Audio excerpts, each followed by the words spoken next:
Halo, selamat malam semuanya. Perkenalkan, nama saya Rustianto. Saya dari kelas 4 IHMA dari Universitas Internasional Batam.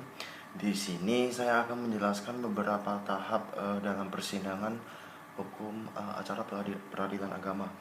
Jadi di sini kami mendapatkan tugas dari Pak Dipo untuk menjelaskan beberapa poin penting dari uh, pendaftaran serta syarat-syarat apa saja yang perlu disampaikan ketika di hukum acara peradilan agama.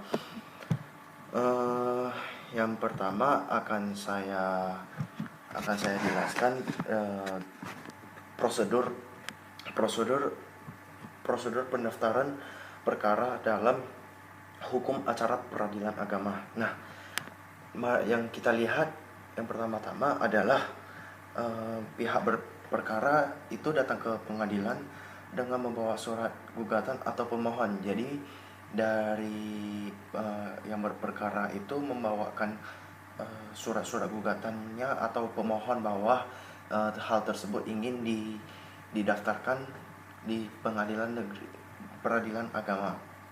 Nah, ada juga yang kedua, pihak berperkara menghadap petugas meja pertama dan menyerahkan surat gugatan atau pemohon minimal 2 rangkap untuk surat gugatan ditambah sejumlah tergugat.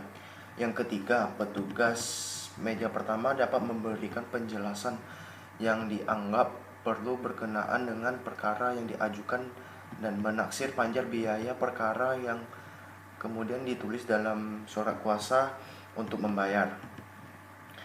Nah, di sini juga dalam poin ketiga ini ada dikatakan bahwa memberikan penjelasan yang dianggap perlu berkenaan dengan perkara yang diajukan dan menaksir panjar biaya perkara kemudian ditulis dalam surat kuasa untuk membayar. Nah, di sini ada beberapa catatan penting yang perlu disampaikan. Nah, di sini tidak dapat dikatakan juga bagi masyarakat yang tidak mampu juga bisa didaftarkan juga di pengadilan.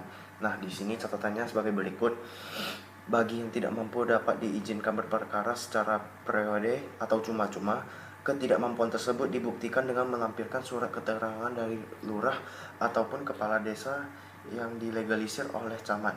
Nah, namun ada juga bagi yang tidak mampu maka biaya banjar ditaksir 0 dan di dalam surat kuasa untuk membayar didasarkan dengan pasal 237 sampai 245 HIR. Dalam tingkat pertama, para pihak yang tidak mampu berperkara secara periode ditulis dalam gugatan permohon disebutkan alasan penggugat ataupun pemohon berperkara secara periode dalam petitumnya. Namun, step yang keempat adalah petugas meja pertama menyerahkan kembali surat gugatan atau permohonan kepada pihak berperkara disertai dengan surat kuasa untuk membayar dalam 3 rangkap. Nah, step yang kelima, pihak berperkara menyerahkan kepada pemegang kas surat gugatan atau surat pemohon tersebut untuk membayar. Yang keenam, pemegang kas menandatangani surat kuasa untuk membayar membutuhkan nomor urut perkara dan tanggal penerimaan perkara dalam surat kuasa untuk membayar dan dalam surat kuasa pemohon maupun gugatan. Ketujuh, pemegang kas menyerahkan asli surat kuasa untuk membayar kepada pihak berperkara sebagai dasar penyetoran panjar biaya perkara ke bank.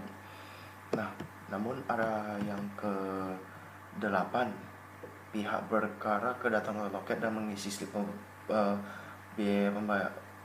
biaya perkara.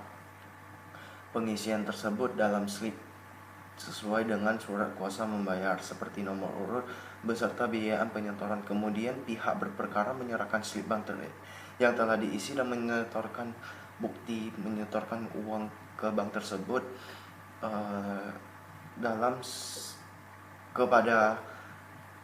kepada pihak loket tersebut. Setelah menerima slip bank tersebut, petugas bank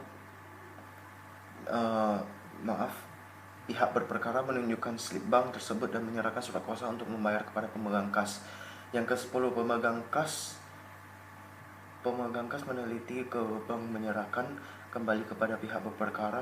Pemegang kas kemudian memberi tanda lunas dan surat kuasa untuk membayar dan menyerahkan kepada pihak berperkara asli tindas surat pertama surat kuasa.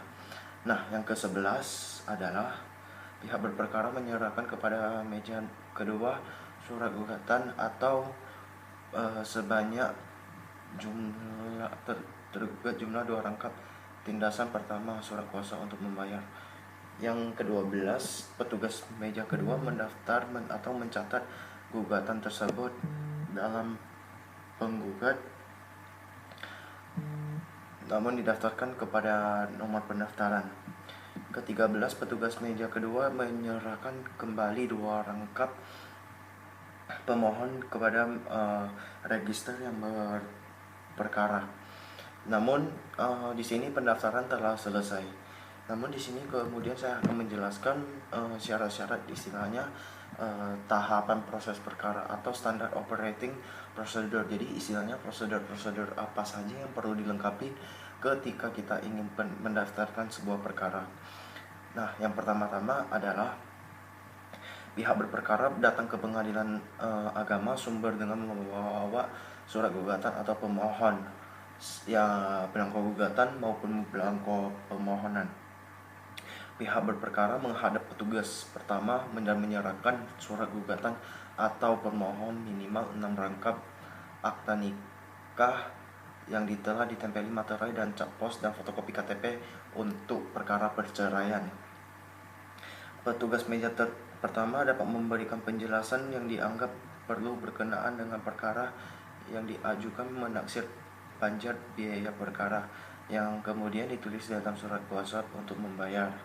Pihak berperkara membayar panjat biaya perkara ke bank besarnya sesuai dengan jumlah surat kuasa SKUM. Pemegang kas menandatangani surat kuasa untuk membayar dan membutuhkan nomor untuk perkara dan tanggal penerimaan perkara dalam surat kuasa untuk membayar SKUM.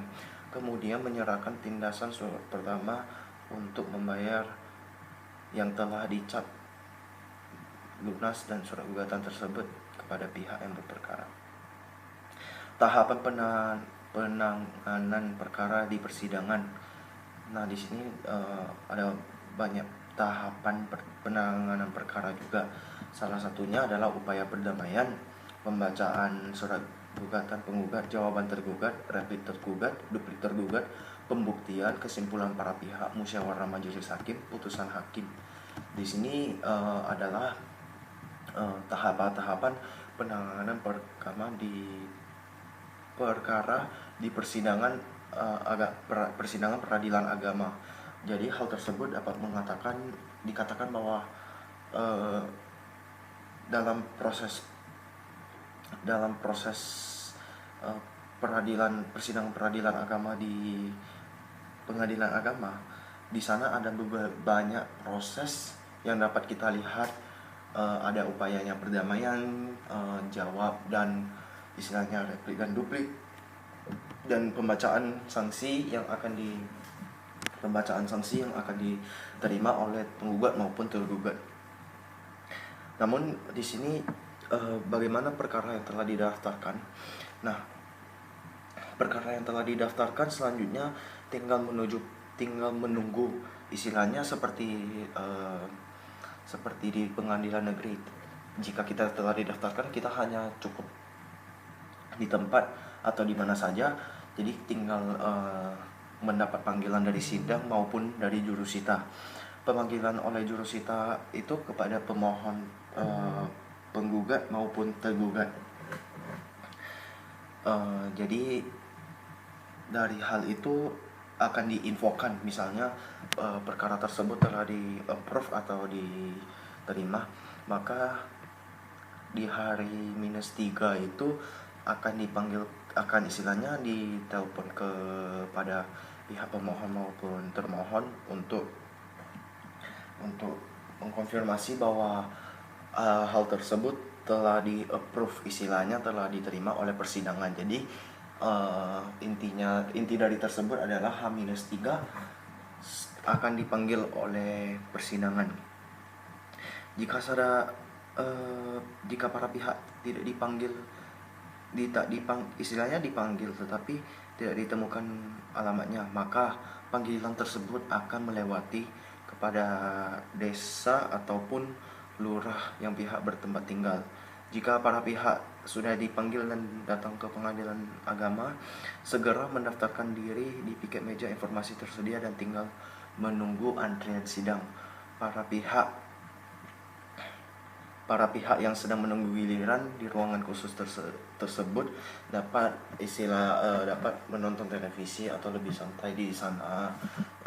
Tetapi jika sesuai dengan hal tersebut, maka pakaian kita juga haruslah rapi dan sopan.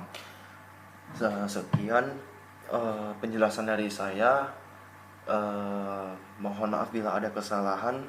Kesimpulan dari cerita yang saya jelaskan adalah, jadi kita ketika kita ingin melakukan pendaftaran ke peradilan agama, kita harus memenuhi prosedur-prosedur yang ada, dan jika kita ingin tahu apa langkah selanjutnya supaya kita tahu dan kita ready, maka ada tahapan-tahapan tersebut yang memberitahu kita. Jadi kita udah ada kesiapan nih untuk selanjutnya pembuktian ini kita akan mengeluarkan dari apa gitu. Jadi sekian sih dari saya. Terima kasih atas perhatiannya. Mohon maaf bila ada kesalahan. Terima kasih.